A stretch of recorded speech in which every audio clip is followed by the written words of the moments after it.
मैं मीडिया के माध्यम से प्रदेश के हर एक बागवान और प्रदेश सरकार को ये संदेश देना चाहता हूं रोडू के बागवान और किसानों की तरफ से कि रोडू के जो बागवान और किसान हैं उन्होंने कमर कस दी है। सरकार और सरकार का तंत्र भी 5 अगस्त के लिए कमर कस ले और प्रत्येक बागवान जहां जहां सेब होता है, वो चाहे बागवानी से जुड़ा है चाहे वो किसानी से जुड़ा है, हमने पहले भी कहा था कि व्यापक एकता के माध्यम से ही हम इस आंदोलन को जीत सकते हैं, लड़ सकते हैं। और उसका जो प्रभाव है वो आज के समय में आपको अखबारों के अंदर भी दिख रहा है कि सरकार ने 4-5 मुद्दों के ऊपर प्रेस रिलीज किए। हालांकि अभी कोई ऑर्डर्स इसके अंदर नहीं हुए हैं, तो हमारा इसमें यह मानना है कि सभी बागवान भी कमर कसे और रोडू की ताकत के साथ पूरे प्रदेश की जब ताकत बनेगी, एक व्यापक एकता बनेगी, तभी हम प्रदेश सरकार को सही मायनों में बागवानों के मुद्दे के ऊपर हम झुकाएंगे। और मैं मीडिया के माध्यम से सभी बागवानों को इस बात से अवगत कराना चाहता हूं कि जो 28 तारीख की जो मीटिंग हुई थी उसके अंदर मैं भी व्यक्तिगत तौर से संयुक्त किसान मंच के प्लेटफॉर्म से वहां उपस्थित था, लेकिन जो हम लोगों को वहां पे समझ आया, जो आंकड़े थे वो हैरान करने वाले थे। और ये आई ओपनिंग मैसेज है स्पेशली उन लोगों के लिए जिन्होंने बागवानी को एज अ प्रोफेशन ऑप्ट किया है कि आज सिर्फ बात जीएसटी की हो रही है। अगर जीएसटी को हम देखें, अगर वो आपका 6% बढ़ा है कार्टन पे, तो वो शायद 3 या 3.5 रुपए बढ़ता। अगर आपका ट्रेस के ऊपर बढ़ा तो शायद वो 30 रुपए बढ़ता। आज आप देखेंगे कि ट्रे के अंदर 200 से 250 रुपए का इजाफा हुआ है और कार्टन के अंदर 20 से 25 रुपए का इजाफा हुआ है। और जब हमने प्रदेश सरकार से पूछा, उन्होंने कहा इंटरनेशनल फैक्टर्स है, शिपिंग महंगी हो गई। तो हमने कहा क्या आपने इस बात की असेसमेंट की? आप हमें आंकड़े बताइए। अगर आप हमें आंकड़े बता देंगे कि किस फैक्टर की वजह से ये इतनी महंगाई हुई, तो सरकार ब्लैंक थी। सरकार ने कहा कि हमने कोई भी कमेटी अभी तक गठित नहीं की, अब हम कमेटी गठित करेंगे। इस बात से ये मैसेज साफ जाता है कि जो कार्टन फैक्ट्री है और जो व्यापारी है, ये जो इसका गठजोड़ है, इसके बाद जो सरकार है, एक चुनी हुई सरकार है, वो कहीं भी दिखाई नहीं दे रही। और साफ तौर पे ये एक बहुत बड़ा नेक्सस है, इसके अंदर एक व्यापक भ्रष्टाचार है। और अगर इस समय भी किसान और बागवान अपनी इंडस्ट्री को बचाने के लिए संगठित नहीं हुए, तो आने वाला जो समय होगा वो बहुत भयानक होगा। इसीलिए एक बार फिर से हम सभी बागवानों की तरफ से, क्योंकि इसको राजनीति से भी जोड़ा जा रहा है और हम इसको बार बार कह रहे हैं कि ये ना तो कोई राजनीतिक मंच है, जो संयुक्त किसान मंच का जो बैनर है किसी भी पॉलिटिकल पार्टी का वो सिंबल नहीं है। हर व्यक्ति सबसे पहले एक बागवान है। हम आपके जमीर को जिंदा करने आए हैं। हम आप लोगों के जमीर से प्रश्न पूछना चाहते हैं, क्या कोई राजनीतिक दल आपका घर परिवार चलाता है? तो मुझे मालूम है कि सभी का आंसर होगा नो। सबसे पहले हम बागवान हैं और बिना ब्रॉडर यूनिटी के, बिना व्यापक एकता के कोई भी आंदोलन जीता नहीं जा सकता। तो इसलिए हम एक बार फिर से सभी लोगों से ये मांग करते हैं कि जो ये आंदोलन खड़ा हुआ है, इस आंदोलन की मजबूती के लिए तन मन और धन से काम करें, ताकि प्रदेश सरकार के सामने एक मैसेज आए कि जो एप्पल लॉबी है वो अपनी इंडस्ट्री को बचाने के लिए ऑर्गेनाइज्ड है, ताकि आने वाले समय में किसी की भी सरकार आई, वो 1 रुपए बढ़ाने से पहले भी 100 बार सोचे कि अगर उन्होंने फार्मर्स के विरोध में या उनके अगेंस्ट कोई एंटी पॉलिसीज बनाई है, तो उनको बागवानों का, किसानों के विरोध प्रदर्शन का सामना करना पड़ेगा। बताइए सर, आज किन किन मुद्दों को लेकर आपकी परिचर्चा हुई है और संयुक्त किसान मंच का एक बार पुनः जो है इस पत्रकार वार्ता में आने का क्या वजह है, उस पर विस्तार पूर्वक हम आपसे जानकारी चाहेंगे। देखिए, सबसे पहले तो हम आप सब मीडिया बंधुओं का स्वागत करते हैं यहाँ संयुक्त किसान मंच हिमाचल प्रदेश। आज हमारी रोडू इकाई की जो बैठक है, रोडू हमारा इकाई है और ये हमारी सबसे ताकतवर इकाई है रोडू की, संयुक्त किसान मंच की। इस इकाई की आज बैठक यहाँ पर रखी गई है। खासकर जो ये पिछले 3-4 दिन में जो हमारा सरकार द्वारा कुछ एक ऐसा माहौल बनाया गया कि हमारी जो मांगे है, 20 सूत्रीय कार्यक्रम है, उसकी कुछ मांगों को जो है सरकार ने सहानुभूतिपूर्वक जो है उसके ऊपर विचार किया है और उसको जो है उसकी घोषणा की है। और इसके अलावा जो है हमारी बाकी जो मांगे हैं वो उस पर अभी कोई निर्णय नहीं हुए हैं, ना ही कोई घोषणा हुई है। उसके ऊपर एक काफ़ी बड़ा मंथन था। और उसके अलावा जो हमारी 5 तारीख को महार रैली जो शिमला में होनी है, जो हमारा वहाँ सचिवालय का घेराव की घोषणा 5 तारीख को की है संयुक्त किसान मंच हिमाचल प्रदेश ने, उसके बारे में भी यहाँ काफ़ी मंथन किया गया कि रोडू से हमारी कितनी संख्या जो है बागवानों की इस 5 तारीख के आंदोलन में भाग लेगी। ये हमारा आज का मुख्य विशेष मंथन था आज यहाँ पर। का बायोजाइम बढ़ना जरूरी है। जो 5 तारीख को किसान का जो कार्यक्रम होना है उसमें क्या क्या मुख्य मुद्दे हैं जिन विषय पर जो है सरकार के समक्ष संयुक्त किसान मंच जाने वाला है? देखिए, सबसे पहले तो हमारा सबसे जो बड़ा मुद्दा आजकल एक हॉट मुद्दा बना हुआ है, जो हमारे पेटी और ट्रे के रेट बढ़े हैं। पेटी ट्रे के रेट एक तो जीएसटी के कारण बढ़े हैं, लेकिन जीएसटी का इतना बड़ा रोल नहीं माना जा रहा कि जीएसटी के कारण बहुत बड़ा फ़र्क पड़ा है। लेकिन अगर देखा जाए तो बाज़ार में जो फ़र्क पड़ा है, ट्रे के बंडल में 250 रुपये के करीब एक बंडल का फ़र्क पड़ा है। और अगर जीएसटी बढ़ता भी है, उसे माने हम कि 35-36 रुपये का फ़र्क जीएसटी की वजह से हुआ है पेटी या ट्रे में, लेकिन डिफरेंस जो है बहुत ज़्यादा है। और पेटियों में भी जो है अगर जीएसटी का फ़र्क होता तो 4 रुपये का 4.5 रुपये का फ़र्क होता है। लेकिन अदरवाइज़ अगर मार्केट में हम जो पेटियाँ बागवान खरीद रहे हैं उसमें 20 से 22 रुपये का जो इजाफा मिल रहा है।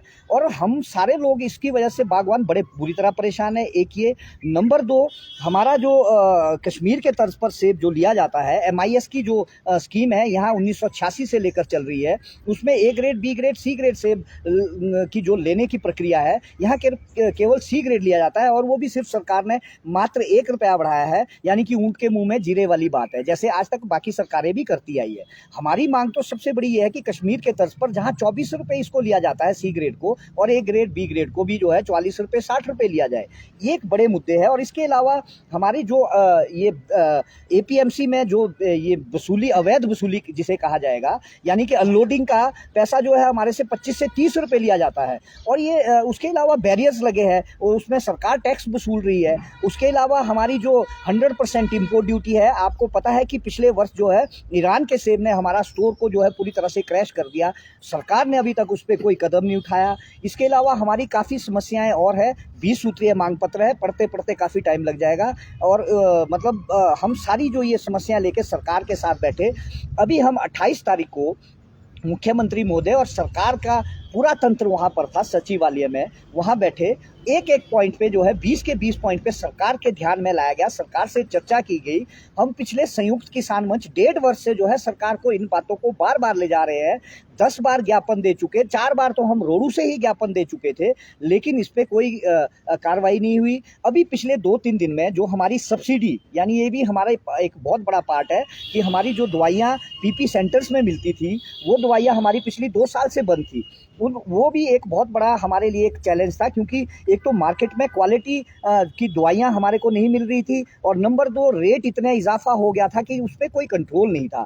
लेकिन सरकार ने 25 तारीख को एक नोटिफिकेशन निकाली है, खासकर संयुक्त किसान मंच के दबाव में, जब 11 तारीख को और 20 तारीख को रोडू में बहुत बड़ा आंदोलन हुआ यहाँ किसानों बागवानों का। सरकार ने उसके बाद इसके ऊपर काफ़ी जो है ध्यान दिया, और उसके बाद जो है सब्सिडी के रेट वो दोबारा से एक बार फिर से जारी करे। और अभी तक घोषणा हुई है, मात्र अभी तक ज़मीन पे कहीं नहीं उतरी। उसके अलावा पिछले कल एक प्रेस नोट जो है सरकार की तरफ से, डायरेक्टरेट हॉर्टिकल्चर की तरफ से जारी किया गया आप मीडिया बंधुओं को, जिसमें कहा गया कि GST में हम जो है 6% जो है वो रिलैक्सेशन दे रहे हैं, सबको दे रहे हैं। पहले तो HPMC में ही दे रहे थे ये कि 10 लाख बॉक्सेस HPMC खरीदेगी, या 20 लाख खरीदेगी, 50 लाख खरीदेगी। अब खरीदना तो दूर की बात, आप सब लोगों को पता कि 2-2.5 लाख से ऊपर वो बॉक्सेस कभी नहीं बेचते, उस पर सब्सिडी थी। लेकिन जब CM साहब के साथ बैठक हुई बागवानों की, विभिन्न संगठनों की, तो उसके बाद ये कल घोषणा की गई है, मात्र प्रेस रिलीज की गई है कि भाई हम जो है GST सबको देंगे। उसमें फार्मर्स को जो है कुछ औपचारिकताएं पूरी करनी पड़ेगी, वो HPMC के माध्यम से और बागवानी विभाग के माध्यम से दी जाएगी।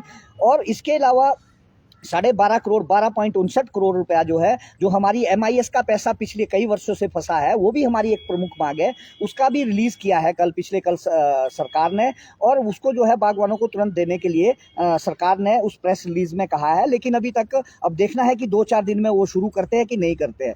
तो हमारा आपसे आपके माध्यम, और एक बड़ी बात है कि सरकार ने एक बात जरूर मानी है जब किसानों ने आंदोलन किया कि हिमाचल प्रदेश की बागवानी सबसे बड़ी है। हिमाचल प्रदेश में बी बोर्ड भी बनाया गया पिछली वर्ष सरकार द्वारा, लेकिन अब सरकार शायद उस पर सहमति बना रही है कि बागवानी बोर्ड हमारा होना चाहिए हिमाचल प्रदेश में। उसके लिए भी सरकार कुछ मंथन कर रही है। लेकिन हमारा संयुक्त किसान मंच का कहना है कि ये तो हमारी अभी मात्र 4 से 5 मांगे हैं, और इसको जमीन पे जब तक ये नहीं उतरती तब तक हम इसको कैसे माने कि ये बागवानों को इसका कुछ फायदा हुआ कि नहीं हुआ। एक।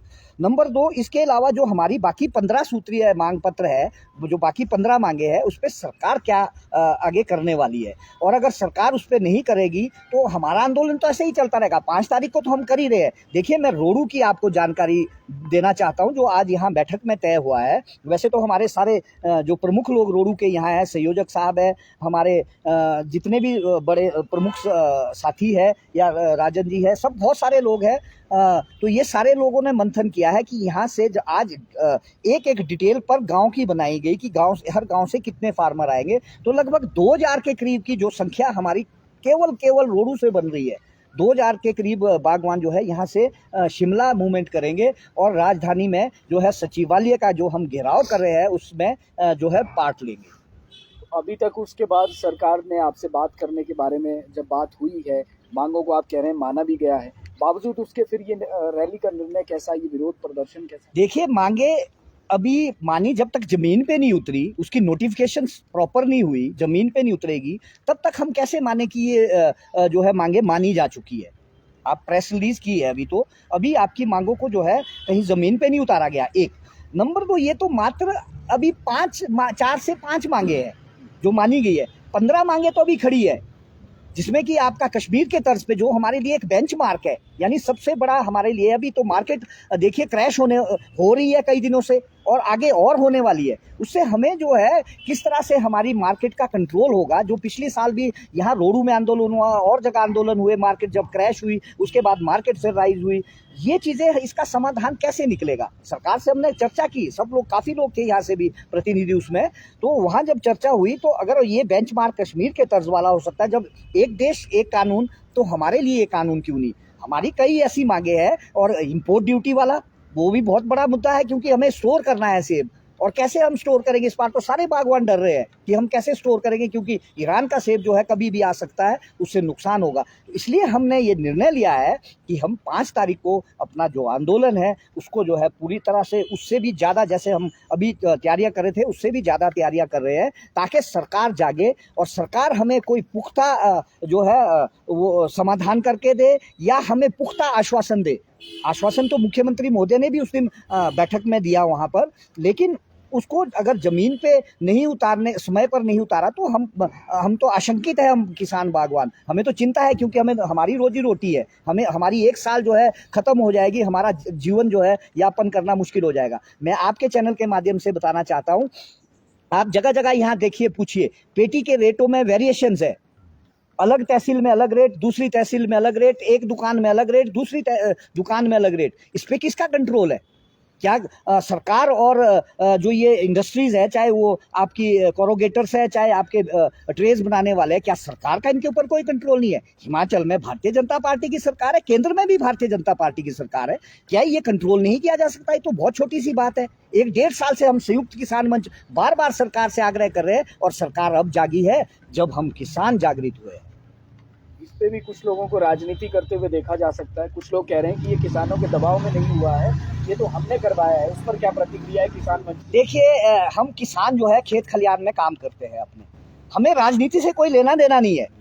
सब देखिए, राजनीति में किसी भी राजनीतिक दल से, यहाँ देखिए आप, सब विभिन्न राजनीतिक दलों से हम जुड़े हुए लोग हैं, वो लोग जुड़े होते हैं। लेकिन जहां हमारी बागवानी की बात आती है उसमें हम राजनीति नहीं चाहते, और जो ये राजनीति इसमें करना चाह रहे हैं वो जो है, उनको किसान बागवान जो है एक दिन जरूर उनको सबक सिखाएगा। हमारा विनम्र आग्रह है आप लोगों के चैनल के माध्यम से कि जितने भी कोई राजनीतिक दल है, सब बागवानों के साथ आइए ना। मेरा तो कांग्रेस से भी आग्रह है। मेरा आपके चैनल के माध्यम से एक चीज़ मैं बड़ी बोलने वाला हूँ, कल शायद हम शिमला में भी प्रेस कॉन्फ्रेंस करने वाला है संयुक्त किसान मंच। मैं आपको एक चीज़ बताना चाहता हूँ, कांग्रेस है, कांग्रेस ने ओपीएस पे तो कह दिया है कि भी हम जिस दिन सत्ता में आएंगे उस दिन पहले दिन ही हम जो है ओपीएस को लागू कर देंगे। तो क्या कांग्रेस हमें भी आश्वासन देती है, हम किसानों बागवानों को, कि जिस दिन हमारी सरकार बनेगी हम कश्मीर के तर्ज पर पहले ही दिन जो है उस दिन हम यहाँ लागू कर देंगे MIS, और उसके अलावा जो हमारा सेब ईरान से आ रहा है उसको लागू करेंगे। 20 सूत्रीय जो मांग पत्र है संयुक्त किसान मंच का, क्या कांग्रेस उसको लागू करेगी? कांग्रेस की ही बात नहीं करता, और पार्टियां भी है, आम आदमी भी, वो भी कुछ बात कर रही है, तो आप भी बोलिए ना। आपके दिल्ली में जो है, दिल्ली में अभी भी जो हमारे से कमीशन जो है नहीं, बेशक उसको किसी और तरीके से काटा जा रहा है, लेकिन वहाँ पे जो वसूली आपकी अनलोडिंग की है, अनलोडिंग की वसूली वहाँ पर अभी भी 30-30 रुपए करी जा रही है। उसके मैं पर्चे आपको दिखा सकता हूँ। तो ये सारी चीजें हमारे सभी राजनीतिक दलों से है कि आप आइए, बागवानों का समर्थन कीजिए, चाहे वो बीजेपी के लोग हैं। देखिए, मैं मनीष जी आपके चैनल के और आप सबके चैनल के माध्यम से बताना चाहता हूं, मैं 1988 से भारतीय जनता पार्टी का कार्यकर्ता हूं, यानी 34 साल से भारतीय जनता पार्टी का कार्यकर्ता हूं। मेरा विनम्र आग्रह है सभी भारतीय जनता पार्टी के बागवान जो उसमें भारतीय जनता पार्टी में आस्था रखते हैं कि आप भी आइए, अपनी रोजी रोटी के लिए लड़िए। हमें सरकार से कोई झगड़ा नहीं है, हमारा सरकार से बातचीत करेंगे, लेकिन सरकार इसमें समाधान तो निकाले। आपकी भी तो जिम्मेवारी है, आपकी जिम्मेवारी ज्यादा है भारतीय जनता पार्टी के लोगों की, आपकी बात जल्दी सुनी जाएगी वहां पर। मेरा विनम्र आग्रह है कि सभी लोग आइए, कृपया राजनीति ना करें इसमें। हम सारे राजनीति में अलग अलग राजनीति से जुड़े हुए लोग हैं, लेकिन बागवानी के लिए सब इकट्ठे हैं, अपनी रोजी रोटी के लिए इकट्ठे हैं। लोडिंग और अनलोडिंग का जो मुद्दा आप उठा रहे हैं, क्या यहाँ पर इस मंडी में भी उसी तरह की वसूली की जा रही है? और अगर है तो प्रशासन के द्वारा क्या इस पर अभी तक कोई कार्रवाई आपको देखने को मिली? देखिए, प्रशासन ने एक औपचारिकता पूरी करी हुई है। उन्होंने अपने बोर्ड्स जो है वो लगाए हुए हैं सिंपल अपनी मंडी में कि हम 7 रुपए केवल जो है हमारी एपीएमसी जो है 7 रुपए वसूलती है, लेकिन पर पेटी, लेकिन 20-20 रुपए, 25-25 रुपए, 30-30 रुपए वसूले जा रहे हैं। आप अभी हमारे और बागवान से भी आप पता कर सकते हैं, सब जगह जो है ये अवैध वसूली है। यहाँ नहीं है, परमाणु में भी है, सोलन में भी है, आपकी अब तो चंडीगढ़ में भी ये वसूली पहुंच गई है। नारकंडा में 30 रुपए वसूले जा रहे हैं। आप बताइए कि बागवान कहाँ कहाँ क्या क्या जो है वो झेलता रहेगा, कितना नुकसान झेलता रहेगा। ये हमारा मानना है आपके चैनल के माध्यम से, और सरकार से ये मानना है। सरकार से हम कई बार इसमें आग्रह कर चुके हैं कि इस अवैध वसूली को किसी भी तरीके से रोका जाए, क्योंकि इसमें जो हमारे आड़ती भाई है वो भी हमारे बीच से ही है। उनसे भी विनम्र आग्रह है कि प्लीज बागवानों को जो है इस तरह मत अवैध वसूली उनसे करे। वो उन्होंने रास्ते अलग चुन लिए हैं। उन्होंने क्या कर दिया है कि मैं एक एग्जांपल दे सकता हूं कि अगर मेरी पेटी 1500 बिकती है तो 1480 के वो पर्चे काटता है। बताइए क्या रास्ते हैं ये? तो ये सारी चीजें हैं। आप अन्य बागवानों से भी आप यहाँ पता कर सकते हैं कि किस तरह की यहाँ समस्याएं हैं। ये